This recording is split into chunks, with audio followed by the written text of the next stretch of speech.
ಕೇವಲ 3 ಸಾಮಗ್ರಿಯಲ್ಲಿ ಮಾವಿನ ಹಣ್ಣಿನಿಂದ ಮಾಡಿದಂತಹ ಈ ರೆಸಿಪಿ ತುಂಬ ಸಿಂಪಲ್, ರುಚಿಯಂತೂ ಅದ್ಭುತ. ಬನ್ನಿ ಈ ರೆಸಿಪಿಯನ್ನು ಮಾಡೋದು ಹೇಗೆ, ಹಾಗೆ ಏನೆಲ್ಲ ಸಾಮಗ್ರಿ ಬೇಕು ಅಂತ ನೋಡೋಣ. ಹಲೋ ಫ್ರೆಂಡ್ಸ್, ನಮಸ್ತೆ. ಶ್ರೀ ಮ್ಯಾಜಿಕ್ ಕಿಚನ್ಗೆ ಸುಸ್ವಾಗತ. ನಾನಿಲ್ಲಿ ಒಂದು ದಪ್ಪ ತಳದ ಪಾತ್ರೆಯನ್ನು ತೊಗೊಂಡಿದ್ದೀನಿ. ಇದಕ್ಕೆ ಒಂದು 2 ಟೇಬಲ್ ಸ್ಪೂನ್ ಆಗೋಷ್ಟು ನೀರನ್ನು ಹಾಕ್ಕೊಂಡಿದ್ದೀನಿ. ಹಾಗೆ ಅರ್ಧ ಲೀಟ್ರ್ ಆಗೋಷ್ಟು ಹಾಲನ್ನು ಹಾಕ್ಕೊಳ್ತಾ ಇದ್ದೀನಿ. ಆದಷ್ಟು ಗಟ್ಟಿ ಹಾಲನ್ನೇ ಉಪಯೋಗಿಸ್ಕೊಳ್ಳಿ.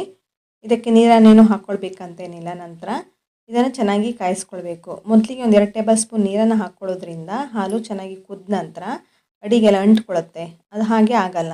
ನೀರನ್ನು 1 2 ಟೇಬಲ್ ಸ್ಪೂನ್ ಹಾಕ್ಕೊಳ್ಳಿ. ಇದನ್ನು ಮಾಡ್ಕೊಳ್ಳೋದಕ್ಕೆ ನಾನಿಲ್ಲಿ ಮಾವಿನ ಹಣ್ಣನ್ನು ಉಪಯೋಗಿಸ್ಕೊಳ್ತಾ ಇದ್ದೀನಿ. ನೋಡಿ, ಈ ರೀತಿ ಚೆನ್ನಾಗಿ ಹಣ್ಣಾಗಿರುವಂತಹ ಒಂದು 2 ಮಾವಿನ ಹಣ್ಣನ್ನು ಉಪಯೋಗಿಸ್ಕೊಳ್ಳಿ. 2 ಉಪಯೋಗಿಸ್ಕೊಂಡ್ರೆ ಸಾಕು ಒಂದು ಅರ್ಧ ಲೀಟ್ರ್ ಹಾಲಿಗೆ. ಈಗ ಇದನ್ನು ಸಿಪ್ಪೆನೆಲ್ಲ ತೊಗೊಳ್ಬೇಕಾಗತ್ತೆ. ಸಿಪ್ಪೆನೆಲ್ಲ ನೀಟಾಗಿ ಈ ರೀತಿ ತಕ್ಕೊಳ್ಳಿ. ನೋಡಿ, ಈ ರೀತಿ ಆದಷ್ಟು ಹಣ್ಣಾಗಿರುವಂತಹ ಮಾವಿನ ಹಣ್ಣನ್ನೇ ಉಪಯೋಗಿಸ್ಕೊಳ್ಳಿ. ಕಾಯೆಲ್ಲ ಇದ್ದರೆ ಹುಳಿ ಇರುತ್ತೆ, ಅಷ್ಟು ಚೆನ್ನಾಗಿ ಬರಲ್ಲ. ಸಿಹಿ ರೆಸಿಪಿ ಆಗಿರೋದ್ರಿಂದ ಆದಷ್ಟು ಚೆನ್ನಾಗಿ ಹಣ್ಣಾಗಿರುವಂತಹ ಮಾವಿನ ಹಣ್ಣನ್ನು ಉಪಯೋಗಿಸ್ಕೊಂಡು ನೋಡಿ, ಈ ರೀತಿ ಸಿಪ್ಪೆನೆಲ್ಲ ತೆಗೆದು ಈ ರೀತಿ ಕಟ್ ಮಾಡ್ಕೊಳ್ಬೇಕಾಗತ್ತೆ. 2 ಮಾವಿನ ಹಣ್ಣಿನ ಪಲ್ಪನ್ನು ನೋಡಿ ಈ ರೀತಿ ಕಟ್ ಮಾಡಿ ತೆಗೆದಿಟ್ಕೊಳ್ತಾ ಇದ್ದೀನಿ. ಆದಷ್ಟು ಚಿಕ್ಕ ಚಿಕ್ಕದಾಗಿ ಕಟ್ ಮಾಡಿಕೊಂಡು ಈ ರೀತಿ ಮಿಕ್ಸಿ ಜಾರ್ಗೆ ಹಾಕ್ಕೊಂಡು ಇದರಿಂದ ನಾನು ರಸವನ್ನು ತಗೊಳ್ತಾ ಇದ್ದೀನಿ. ಮಾವಿನ ಹಣ್ಣಿನ ರಸವನ್ನು ತೆಗೆದು ಚೆನ್ನಾಗಿ ಪೇಸ್ಟ್ ಮಾಡಿಕೊಂಡು ರೆಡಿ ಮಾಡ್ಕೊಂಡು ಇಟ್ಕೊಳ್ತಾ ಇದ್ದೀನಿ. ನೀರನ್ನು ಅಥವಾ ಹಾಲನ್ನು ಏನು ಹಾಕ್ಕೊಳ್ಳೋದು ಬೇಕಾಗಿಲ್ಲ. ಇದನ್ನು ಗ್ರೈಂಡ್ ಮಾಡ್ಕೊಳ್ಳುವಾಗ ಚೆನ್ನಾಗಿ ಇದನ್ನು ಗ್ರೈಂಡ್ ಮಾಡಿಕೊಂಡು ಪೇಸ್ಟ್ ರೀತಿ ರೆಡಿ ಮಾಡಿಕೊಂಡು ಇಟ್ಕೊಳ್ತಾ ಇದ್ದೀನಿ. ನೋಡಿ, ಈಗ ರೆಡಿಯಾಗಿದೆ ಮಾವಿನ ಹಣ್ಣಿನ ಪೇಸ್ಟು. ನೋಡಿ, ಎಷ್ಟು ಗಟ್ಟಿಯಾಗಿದೆ, ಚೆನ್ನಾಗಿ ಗ್ರೈಂಡ್ ಆಗಿದೆ, ಕ್ರೀಮ್ ರೀತಿ ಇದೆ. ಈಗ ಸೈಡಲ್ಲಿ ಹಾಲನ್ನು ಕೂಡ ಕಾಯೋದಕ್ಕೆ ಇಟ್ಟಿದ್ದೀನಲ್ಲ, ಅದು ಚೆನ್ನಾಗಿ ಕುದ್ದಿದೆ. ಇವಾಗ ನೋಡಿ, ಈಗ ಒಂದು ಕುದಿ ಬಂದಿದೆ ಚೆನ್ನಾಗಿ. ಇನ್ನೊಂದು ಕುದಿ ಬರೋದಕ್ಕೆ ಹಾಗೆ ಇಡಬೇಕಾಗತ್ತೆ. ಆದಷ್ಟು ಚೆನ್ನಾಗಿ ಗಟ್ಟಿಯಾದರೆ ಹಾಲು ತುಂಬ ಚೆನ್ನಾಗಿ ರೆಸಿಪಿ ಕೂಡ ಬರುತ್ತೆ. ಹಾಗಾಗಿ ಹಾಲನ್ನು ಚೆನ್ನಾಗಿ ಕಾಯಿಸ್ಕೊಳ್ಬೇಕಾಗತ್ತೆ. ಒಂದು 2 ಕುದಿ ಬಂದರೆ ಸಾಕು. ನೋಡಿ, ಹಾಲಿನ ಕೆನೆ ಎಲ್ಲ ಇರುತ್ತೆ, ಅದನ್ನು ಈ ರೀತಿ ಮಿಕ್ಸ್ ಮಾಡಿಕೊಂಡ್ರೆ ಆಯಿತು. ಇನ್ನೊಂದು ಕುದಿ ಬರೋದಕ್ಕೆ ಇಟ್ಕೊಂಡಿದ್ದೀನಿ. ಚೆನ್ನಾಗಿ ಕುದ್ದಿದ್ರೆ ರೆಸಿಪಿ ಕೂಡ ತುಂಬ ಟೇಸ್ಟಿಯಾಗಿ ಪರ್ಫೆಕ್ಟಾಗಿ ಬರುತ್ತೆ. ಇವಾಗ ರೆಡಿ ಮಾಡ್ಕೊಂಡಂತಹ ಮಾವಿನ ಹಣ್ಣಿನ ಪೇಸ್ಟನ್ನು ಇದಕ್ಕೆ ಹಾಕ್ಕೊಂಡು ಮಿಕ್ಸ್ ಮಾಡ್ಕೊಳ್ತಾ ಇದ್ದೀನಿ. ಕ್ಲೀನಾಗಿ ಮಾವಿನ ಹಣ್ಣಿನ ಪೇಸ್ಟನ್ನು ತೆಗೆದು ಮಿಕ್ಸಿ ಜಾರಿನ ತೆಗೆದು ಹಾಕ್ಕೊಂಡು ಮಿಕ್ಸ್ ಮಾಡ್ಕೊಳ್ಳಿ. ಇದನ್ನು ಮಿಕ್ಸ್ ಮಾಡ್ಕೊಳ್ತಾ ಇದ್ದ ಹಾಗೆ ಹಾಲು ಸ್ವಲ್ಪ ಒಡೆಯೋದಕ್ಕೆ ಸ್ಟಾರ್ಟ್ ಆಗುತ್ತೆ. ಈ ರೆಸಿಪಿ ಮಾಡ್ಕೊಳ್ಳೋದಕ್ಕೆ ನೀವು ಬೇರೆ ಏನು ಸಾಮಗ್ರಿ ಹಾಕ್ಕೊಳ್ಬೇಕಂತೇನಿಲ್ಲ, ಪನ್ನೀರನ್ನು ಹಾಕ್ಕೊಳ್ಬೇಕಂತ ಏನಿಲ್ಲ. ಬೇರೀಗ ನಾನು ಮಾವಿನ ಹಣ್ಣಿನ ಪೇಸ್ಟನ್ನು ಹಾಕ್ಕೊಳ್ತಾ ಈ ರೀತಿ ಮಿಕ್ಸ್ ಮಾಡ್ಕೊಳ್ತಾ ಇದ್ದ ಹಾಗೆ ನೋಡಿ, ಈ ರೀತಿ ಒಡೆಯೋದಕ್ಕೆ ಸ್ಟಾರ್ಟ್ ಆಗಿದೆ ಹಾಲು. ಇದನ್ನೇ ಈಗ ಮಿಕ್ಸ್ ಮಾಡ್ಕೊಳ್ತಾ ಗಟ್ಟಿ ಮಾಡ್ಕೊಳ್ಬೇಕಾಗತ್ತೆ. ಇದೀಗ ಚೆನ್ನಾಗಿ ಕುದಿಯೋದಕ್ಕೆ ಸ್ಟಾರ್ಟ್ ಆಗಿದೆ. ಸಿಹಿಗೆ ನಾನಿಲ್ಲಿ ಒಂದು 5-6 ಟೇಬಲ್ ಸ್ಪೂನ್ ಆಗೋಷ್ಟು ಸಕ್ಕರೆಯನ್ನು ಹಾಕ್ಕೊಳ್ತಾ ಇದ್ದೀನಿ. ಜಾಸ್ತಿ ಸಕ್ಕರೆ ಏನು ಬೇಕಾಗಿಲ್ಲ, ಮಾವಿನ ಹಣ್ಣು ಸಿಹಿಯಾಗಿರೋದ್ರಿಂದ ಒಂದು 5-6 ಟೇಬಲ್ ಸ್ಪೂನ್ ಆಗೋಷ್ಟು ಸಕ್ಕರೆ ಸಾಕಾಗತ್ತೆ. ನೀವು ಸಿಹಿ ನೋಡಿಕೊಂಡು ಹೆಚ್ಚು ಕಡಿಮೆ ಹಾಕ್ಕೊಳ್ಬೋದು, ಜಾಸ್ತಿ ಬೇಕಾದರೂ ಕೂಡ ಹಾಕ್ಕೊಳ್ಬೋದು ನೀವು. ನೋಡಿ, ಈಗ ಚೆನ್ನಾಗಿ ಮಿಕ್ಸ್ ಮಾಡ್ಕೊಳ್ತಾ ಇದ್ದೀನಿ. ಇದು ಸ್ವಲ್ಪ ಗಟ್ಟಿ ಆಗೋದಕ್ಕೆ ಟೈಮ್ ತೊಗೊಳುತ್ತೆ.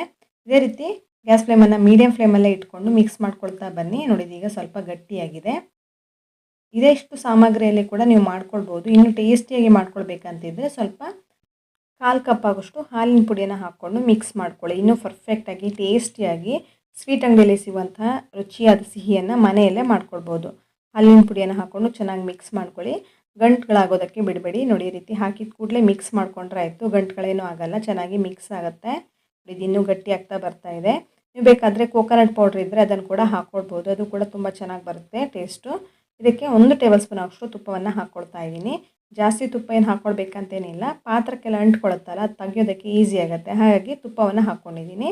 ಈ ರೀತಿ ಹಾಕ್ಕೊಂಡು ಚೆನ್ನಾಗಿ ಮಿಕ್ಸ್ ಮಾಡ್ಕೊಳ್ತಾ ಇದ್ದಾಗೆ ಈ ಮಿಶ್ರಣ ಅನ್ನೋದು ಕಂಪ್ಲೀಟಾಗಿ ಗಟ್ಟಿ ಆಗ್ತಾ ಇದೆ. ಪಾತ್ರದ ತಳವನ್ನು ಬಿಟ್ಟು ಒಂದು ಮುದ್ದೆ ರೀತಿ ಆಗ್ತಾ ಇದೆ ಅನ್ನುವಾಗ ಗ್ಯಾಸ್ ಫ್ಲೇಮನ್ನು ಆಫ್ ಮಾಡ್ಕೊಳ್ಬೇಕಾಗತ್ತೆ. ಇದೀಗ ಗ್ಯಾಸ್ ಫ್ಲೇಮನ್ನು ಆಫ್ ಮಾಡಿಕೊಂಡು ಒಂದು ಪ್ಲೇಟ್ಗೆ ಸ್ವಲ್ಪ ತುಪ್ಪವನ್ನು ಸವರಿಟ್ಕೊಳ್ತಾ ಇದ್ದೀನಿ. ನೀವು ಯಾವುದೇ ಶೇಪಲ್ಲಿ ಕೂಡ ಇದನ್ನು ರೆಡಿ ಮಾಡ್ಕೊಳ್ಬೋದು. ಸ್ಕ್ವೇರ್ ಶೇಪಲ್ಲಿ ಬೇಕಾದರೆ ಸ್ಕ್ವೇರ್ ಶೇಪಲ್ಲಿ, ಅಥವಾ ಡೈಮಂಡ್ ಶೇಪಲ್ಲಿ ಬೇಕಾದರೆ ಡೈಮಂಡ್ ಶೇಪಲ್ಲಿ, ಅಥವಾ ಟ್ರಯಾಂಗಲ್ ಶೇಪಲ್ಲಿ ಬೇಕಾದರೆ ಟ್ರಯಾಂಗಲ್ ಶೇಪಲ್ಲಿ, ಯಾವ ಶೇಪಲ್ಲಿ ಬೇಕಾದರೂ ಇದನ್ನು ಸೆಟ್ ಮಾಡ್ಕೊಳ್ಬೋದು. ನೋಡಿ, ಈಗ ಪ್ಲೇಟ್ಗೆ ಇದನ್ನು ಮಿಶ್ರಣವನ್ನು ಹಾಕಿಬಿಟ್ಟು ಸೆಟ್ ಮಾಡ್ಕೊಳ್ತಾ ಇದ್ದೀನಿ. 1 ಗಂಟೆ ಹೊತ್ತು ಇದನ್ನು ಹಾಗೆ ತಣ್ಣಗಾಗೋದಕ್ಕೆ ಇಡಬೇಕು. ಆವಾಗ ಕ್ಲೀನಾಗಿ ಸೆಟ್ ಆಗುತ್ತೆ. ಕಟ್ ಮಾಡ್ಕೊಳ್ಳೋದಕ್ಕೂ ತುಂಬ ಈಸಿ ಆಗುತ್ತೆ. ನೋಡಿ, ಈಗ ಲೆವೆಲ್ ಮಾಡ್ಕೊಳ್ತಾ ಇದ್ದೀನಿ.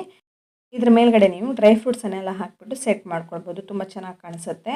ನೀವು ಬೇಕಾದರೆ ಗೋಡಂಬಿ, ದ್ರಾಕ್ಷಿ ಅಥವಾ ಪಿಸ್ತಾ ಇದ್ದರೆ ಅದನ್ನು ಕೂಡ ಹಾಕ್ಕೊಂಡು ಸೆಟ್ ಮಾಡ್ಕೊಳ್ಬೋದು. ಲೆವೆಲ್ ಮಾಡ್ಕೊಳ್ಳಿ. ಈ ರೀತಿ ಲೆವೆಲ್ ಮಾಡಿಕೊಂಡು ಕಂಪ್ಲೀಟಾಗಿ ತಣ್ಣಗಾಗೋದಕ್ಕೆ ಸೆಟ್ ಆಗೋದಕ್ಕೆ 1 ಗಂಟೆ ಹೊತ್ತು ಇಟ್ಬಿಡಿ. ಫ್ರಿಜ್ಜಲ್ಲಿ ಕೂಡ ಇದನ್ನು ಇಡ್ಬೋದು, ಅಥವಾ ರೂಮ್ ಟೆಂಪ್ರೇಚರಲ್ಲಿ ಕೂಡ ಸೆಟ್ ಆಗೋದಕ್ಕೆ ಇಡ್ಬೋದು. ನೀಟಾಗಿ ಸೆಟ್ ಮಾಡ್ಕೊಳ್ಳೋದಕ್ಕೆ ಇಟ್ಟಿದ್ದೀನಿ ನಾನು. 1 ಅವರ್ ನಂತರ ಇದನ್ನು ಕಟ್ ಮಾಡಿ ತೋರಿಸ್ತಾ ಇದ್ದೀನಿ. ನೋಡಿ, ಇದನ್ನು ನಾನು ಮೇಲ್ಗಡೆ ಗೋಡಂಬಿಯನ್ನು ಹಾಕಿಬಿಟ್ಟು ಗಾರ್ನಿಷ್ ಮಾಡ್ಕೊಂಡಿದ್ದೀನಿ. ನೀವು ಬೇಕಾದರೆ ಪಿಸ್ತಾ ಅಥವಾ ಬಾದಾಮನ್ನು ಕೂಡ ಹಾಕಿಬಿಟ್ಟು ಗಾರ್ನಿಷ್ ಮಾಡ್ಕೊಳ್ಬೋದು. ತುಂಬಾ ರುಚಿಯಾಗಿರುತ್ತೆ. ಬಾಯಲ್ಲಿ ಇಡ್ತಾ ಇದ್ದ ಹಾಗೆ ಕರ್ಗೋಗ್ಬಿಡುತ್ತೆ. ಕೇವಲ 3ರಿಂದ 4 ಸಾಮಗ್ರಿಯಲ್ಲೆಲ್ಲ ಈ ಸಿಹಿಯನ್ನು ಮಾಡ್ಕೊಳ್ಬೋದು. ಯಾರು ಬೇಕಾದರೂ ಇದನ್ನು ಮಾಡ್ಕೊಳ್ಬೋದು.